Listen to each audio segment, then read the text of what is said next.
رحمۃ اللہ وبرکاتہ ناظرین کی جس طرح کہ آپ لوگ جانتے ہیں میں آج کو روزے کے بارے میں بتا رہا ہوں. میرے آج کا ٹاپک ہے زکوٰۃ کو میں پچھلی ویڈیو بنائی. میری آج ویڈیو نصاب سے کیا مراد ہے وہی زکوٰۃ کا حصہ ہے. نصاب سے کیا مراد ہے؟ نصاب کا مالک ہونے سے مراد اس شخص کے پاس 7.5 تولے سونا یا 7.5 تولے 52 چاندی یا اتنی مالیت کی رقم یا اتنی مالیت کا مال تجارت ہو.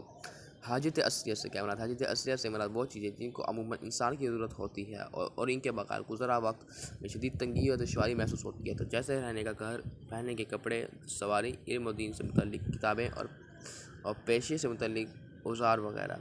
زکوٰۃ کے فرض ہونے کے لیے سال گزرنے میں قمری یعنی چاند کے مہینوں کا اعتبار ہوگا یا شمسی مہینوں کا. زکوٰۃ کے فرض ہونے کے لیے سال گزرنے میں قمری یعنی چاند کے مہینوں کا اعتبار ہوگا نہ کہ شمسی مہینوں کا، بلکہ شمسی مہینوں کا اعتبار حرام ہے. کتنی زکوٰۃ دینا فرض ہے؟ نصاب کا 40واں حصہ یعنی 2.5 زکوٰۃ کے طور پر دینا فرض ہے کہ 2.5% حصہ جس طرح 1000 کے اوپر ہمارا 2.5% بنتا ہے آئی تھنک 150 کے اوپر 150 روپے. زکوٰۃ کب فرض ہے؟ زکوٰۃ 2 ہجری کے روزے سے قبل فرض ہے. ناظرین میرے یوٹیوب چینل کو سبسکرائب کریں، ویڈیو واچ کریں. ناظرین میری فل ویڈیو واچ کیا کریں. جزاک اللہ خیر.